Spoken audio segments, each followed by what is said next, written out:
Hello and welcome. Make ready for...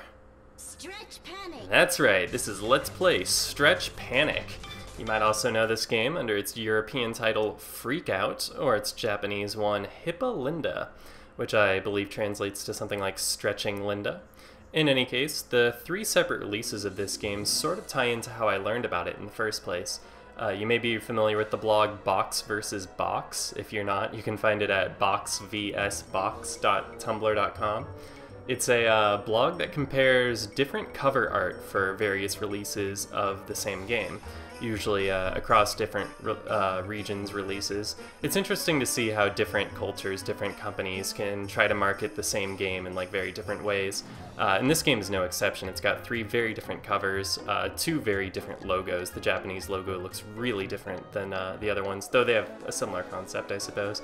And seeing these three different cover arts was my first exposure to the game. I had never heard of it previously, but it was pretty much enough to sell me on the game. I pretty much picked it up on a whim after that, though I suppose that's not entirely the reason. Like the treasure name, this is a treasure game as you can see right now, carries a little bit of weight with me because I'm a big fan of Sin and Punishment. Unfortunately, this game never got a Wii sequel the way Sin and Punishment did, which is really too bad because I think that this game would play a lot better with a Wii remote and nunchuck than it does with the PlayStation 2 controller. And that's not to say it plays poorly. I think it actually handles quite well for the most part, but it seems like the game's concept, which we'll be seeing a lot of pretty soon here, I think that this game's concept would play really well with motion controls. It seems like the concept was almost tailored for it. But it's a little bit before its time. I think this game is before its time in a lot of ways, really. But anyway, in this game, we play as Linda, who is the youngest of 13 sisters, and as we see happening here, those 12 older sisters, who are all quite vain, are falling victim to a ploy by the demons of vanity. A mysterious package has been dropped off at their house while Linda was away, and from that package emerges a mysterious door. I wonder where this door could possibly lead. As we'll be seeing in a moment, it's actually a gate to Limbo, and the demons of vanity are going to emerge from that gate and offer these young women a choice.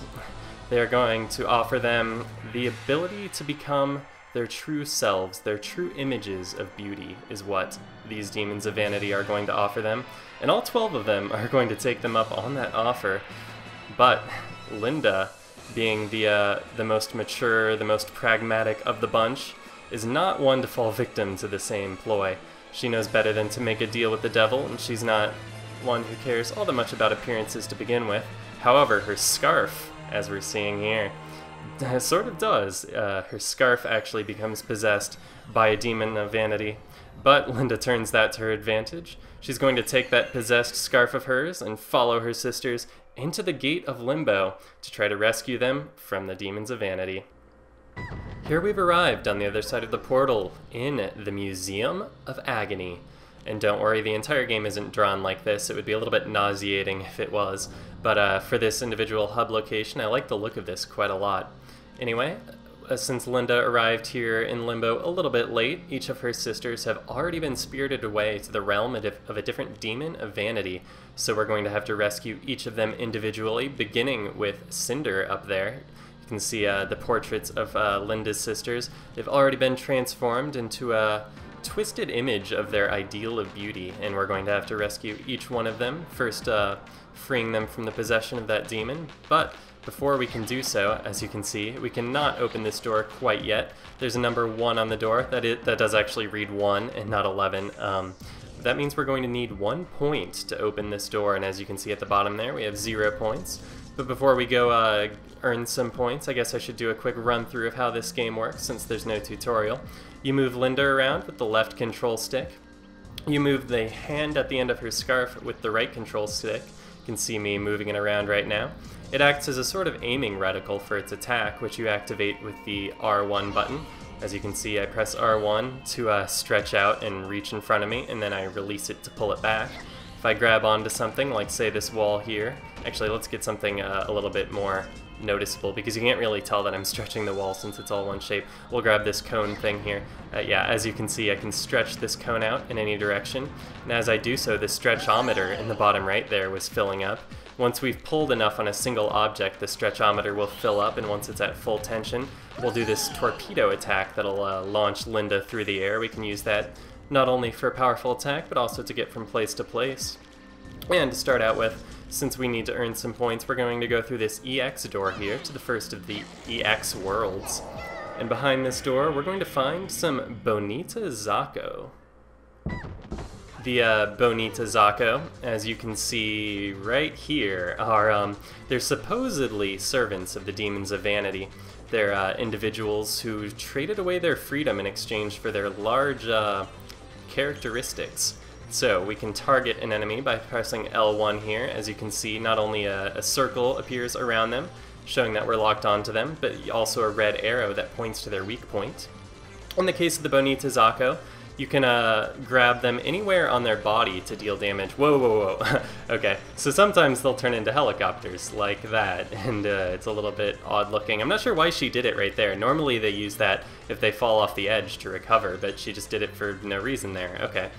They're actually completely harmless. Like, they'll bump into you to try to push you off the edge if you're too close, but if I'm just standing right here, they don't really do anything harmful. Anyway, like I was saying, you can grab their chests all you want, and it won't have any effect. To actually deal damage to the Bonita Zacco, you can grab anywhere else on their body, which is not that difficult if you're standing behind them, but it's almost impossible if you're standing in front. The little targeting arrow there is kind of pointing toward the butt, but I usually grab the hair or the head because that's the easiest target, like so. And once I do so, I'll be gifted rather 1 point. We're going to need about 6 points to go rescue Cinder, 1 to open her door, you saw the number 1 on the door, and we're going to need an additional 5 points in order to use the Scarf Bomb attack. The only way to exercise one of the Demons of Vanity is using the Scarf Bomb attack. Oh, actually, right here, I can't actually walk or climb up this ledge at all, and there's no jumping in this game, so what I have to do is grab the ground up here, and come on, grab the ground. There, and stretch it to throw myself up, and I missed entirely. Come on, Linda, do this. Grab the ground, there we go. Alright, now I'm up. I can attack this. Yeah, like I was saying, our most powerful attack is the Scarf Bomb attack, which costs 5 points every time we want to use it.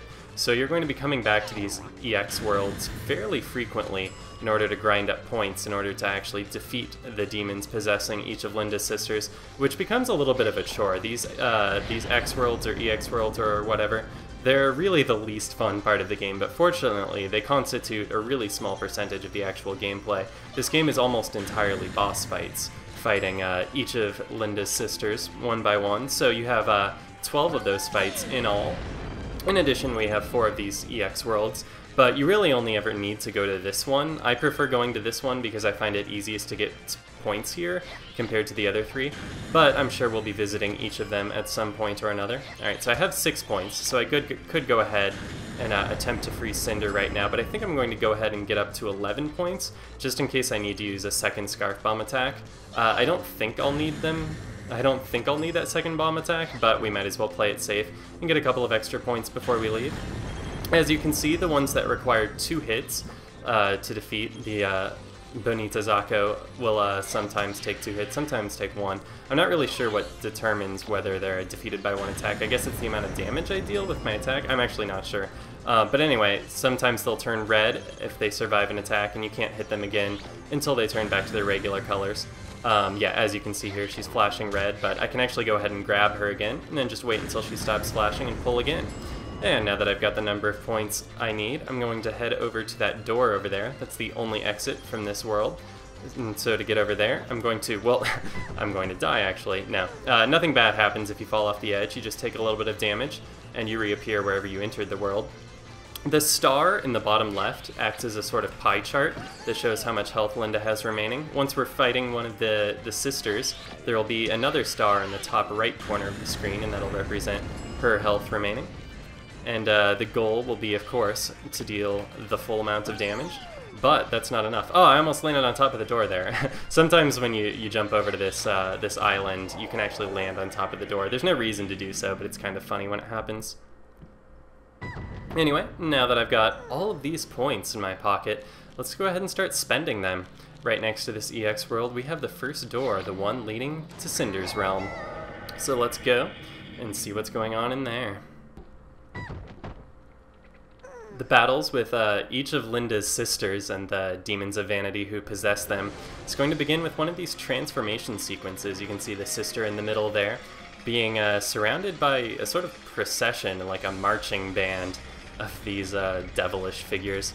She's going to be sucked into that portal there and transformed into her image of true beauty, which is usually a horrific thing to behold. These are some really bizarre looking characters that emerge from the other side. And we've got a fighter. If we want to turn our sister back into her original form, we have to defeat her, and our only weapon is the scarf. So let's start grabbing and stretching. As you can see, each time I pull on her, a little bit of damage is going to be added to that pie chart, but that's not enough. If we just defeated this sister by dealing all the damage to her, that we would not have won this battle, and we would have to do it over again, because we also have to exorcise that demon. So let's grab onto her, and when I press L3 and R3, that activates the scarf bomb.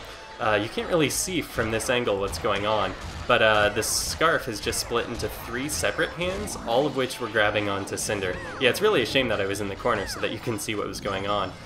Was that enough? Did I actually exorcise the demon there? There it is. Okay, see that little butterfly thing flying around next to my hand? That's the demon of vanity that I just exorcised from Cinder. And since I see that's floating freely and that it's no longer inside Cinder, I know that I've won the battle for good, and so it's safe for me to go ahead and deal the rest of the damage now. I'm going to go ahead and actually use another Scarf Bomb attack just so that you can actually see it. There you go. Alright, 3 hands appear, and I can shake both control sticks during this to deal just a ridiculous amount of damage. Every time I flick the control stick, it does another hit, and look at all that damage. All the green up in the pie chart there, all of that green damage is from the Scarf Bomb attacks I did, and that blue sliver is from other attacks.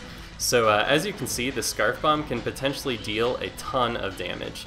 And for that reason, if you're ever having trouble with a boss, you can always just grind for points and then spam the Scarf Bomb in order to defeat them. But that's no fun, so I'm going to be using it really as little as possible in these battles, just so that you can get a better sense of what's actually going on in them. Like, if I just went into each fight with 99 points and just did nothing but Scarf Bomb, they would all last like under a minute, and you wouldn't really get to appreciate all of the cool things the boss does. Like in this case, Cinder here, you want to actually attack the weak point inside her mouth, but we didn't actually have to do a whole lot of that there. But no matter, we'll be seeing a lot more of Linda's sisters as we go forward. But for now, we freed Cinder, and as you can see, a barrier of light is surrounding her, keeping that demon of vanity from getting back to her. And there it goes, just evaporating into light. This massive sister of ours dancing around. She's happy, she's happy. You would think that being transformed to their ideal vision of beauty, that they would have been happy before, but they've lost their freedom and their soul to the demon of vanity, and the only way we can break the pact is by exercising it. So, Cinder is free, and now we're free to go visit her in the Gallery of Shame, which we access by banging on this bell here, so let's go do that.